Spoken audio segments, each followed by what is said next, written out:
Hello, welcome back. In this video, we're going to wrap up income statements. We will talk about the other comprehensive income as well as the profitability analysis. Now, I have been delaying to talk about comprehensive income since when we look at the income statement in chapter 2. So what is comprehensive income? This is something new, right? Before we only know net income. Comprehensive income is on top of net income plus some other comprehensive income. So you have a net income and then you have other. This is an expanded version of income that includes 4 types of gains and losses that traditionally have not been included in income statements. Why hasn't it been included in income statement traditionally? Because companies back then do not develop such a convoluted, complex structure. And this comprehensive income is created to kind of adapt to the new development of the business model, the super comprehensive one. You are not just doing one single type of operational business. Otherwise, other than that, you also have other incomes and losses that should be recognized. So what are the other?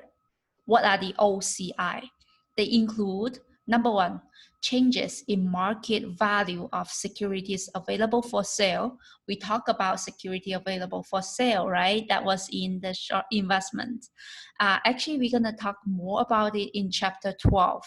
Unfortunately, we're not gonna cover chapter 12 in this semester. So you will learn it with Siva. And then the second one is various gains, losses from pension plans. If you have employees, you're gonna make sure that they have pension. And again, pension accounting will also be covered in the next semester. Number 3, that was the deferred gains and losses from derivative. Wow, this is even more complicated. So you have derivative, you hedge, you have options, you have credit default swaps. You're gonna learn a lot of derivative in your finance classes. In our textbook that you purchase, there's an appendix chapter for derivative accounting. So I'm not gonna cover it. I hope next semester you will learn something about it. And deferred means, is you still hold the derivative, but the market price for the derivative increases or decreases. So you're gonna do something about this, although that you haven't sold it, you haven't get rid of it yet.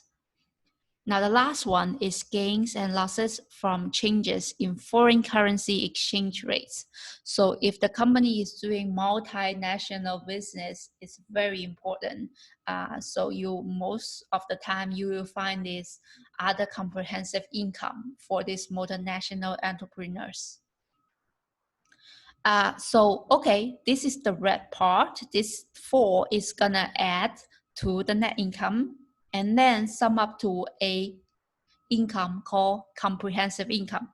Now, this comprehensive income equals the total change in equity for a reporting period other than from transactions with owners. Oh, this is very, very interesting. So we have, remember the formula, right? We have asset equals liability plus shareholders' equity. And in the shareholders' equity, we said there is, the paid-in capital that is gonna be from the owners. And then the second part, we call it retained earnings. Now, this is gonna change. It should be, comprehensive income, accumulated comprehensive income. Because in the retained earnings equation, we only include net income and dividends, right? We do not include the other comprehensive income. So it is this part that's gonna be adjusted. Now let's look at the following, sort of a list.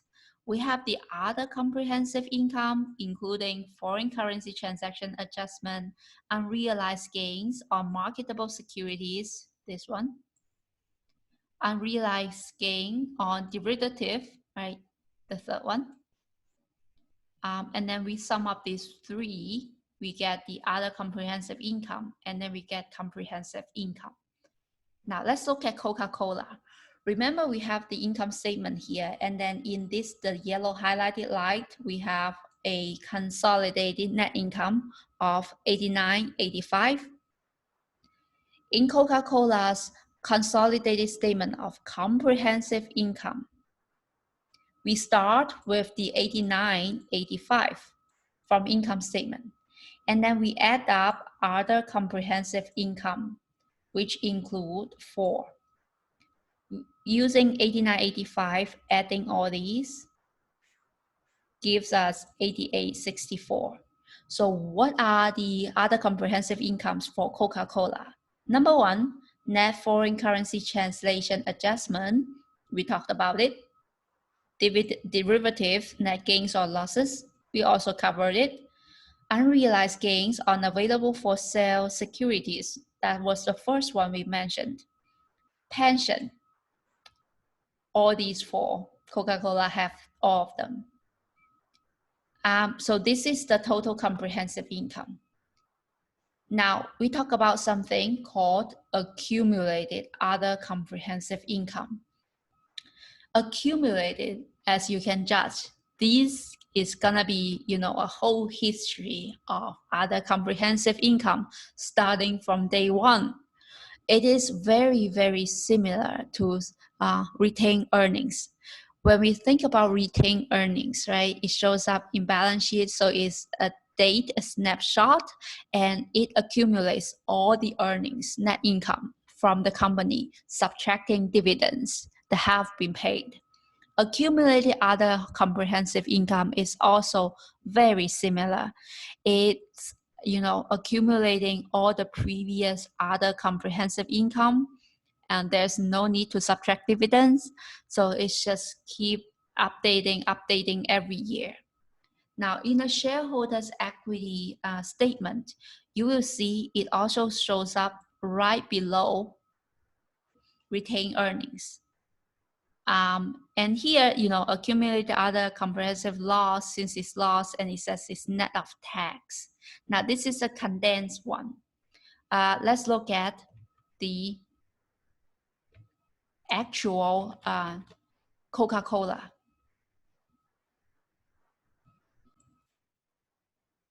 This is Coca-Cola's consolidated statement of shareholders' equity. Now, we have the number of share outstanding, common stock, reinvested earnings, so it's very detailed. And now we have this accumulated other comprehensive income. Or actually, they use a different name. So retained earnings. Retained means something left in the company. In Coca-Cola, they call it reinvested earnings. Reinvested earnings, very new. Beginning number, net income, right, subtracts dividends, equals the balance at the end of the year. And below the retained earnings is the accumulated other comprehensive income or loss. Obviously, it's a loss, right? All these numbers are in negative sign. And so accumulated other comprehensive income in this class, all you have to know is that it is very similar to retained earnings. And it shows up in the shareholders equity statement, right below retained earnings. That's it. All right, next we're gonna do something called profitability analysis. Now I'm gonna skip the explanations because number 1, there are a lot of it, and explaining all of them in detail is just not worth it, because you have to do exercise in order to reinforce your memory. And number 2, it's very easy and straightforward to understand, so reading the books would give you enough understanding. I also attached it in the slides in case your book hasn't arrived. I will have some homework questions. Actually, I will have a video quiz as well as homework assignment on this profitability analysis. Now, to quickly go over it, there are three ratios, three types of ratios that you need to pay attention to. Number one is called activity ratios. These activity ratios talk about the everyday operations. It measures how well a company manages and utilizes assets.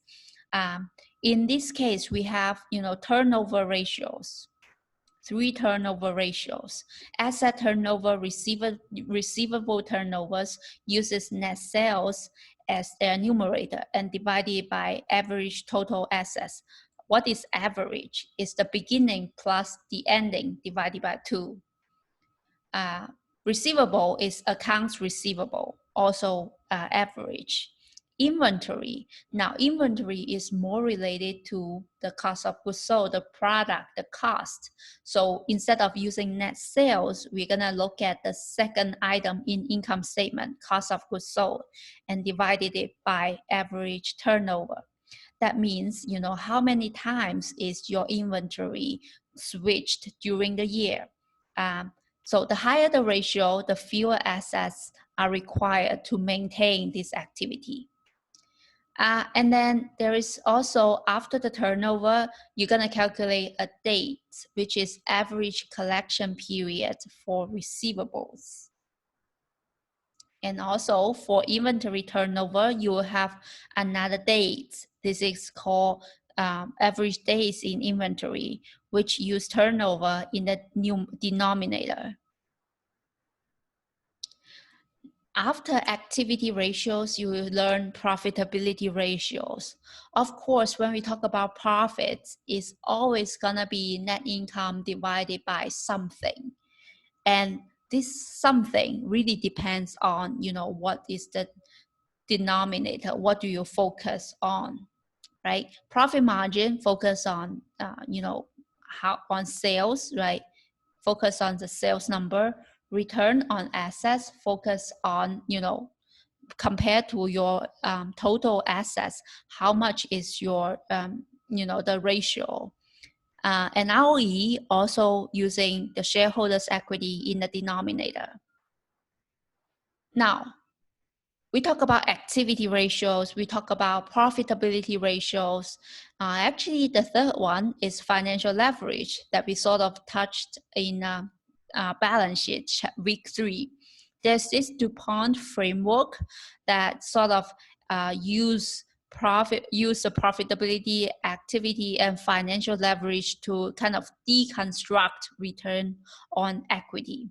So you will take a look at what these means and how do I come up with all these, and sort of to move these two, it goes to return on assets. So it's really quick. There are a lot of formulas. Don't worry. You're gonna do a lot of exercise in the homework video and homework assignments, so that you kind of have a better memory of this. Now, if I am going to ask you questions on these profitability ratios or in the exams, I'm going to provide you the formula. Of course, I'm gonna give you a lot of number to confuse you, but at least you should have a better understanding of what these ratios stand for. Why do I need to look at these ratios? So that's it for income statement. In the next video, we're gonna talk about cash flows.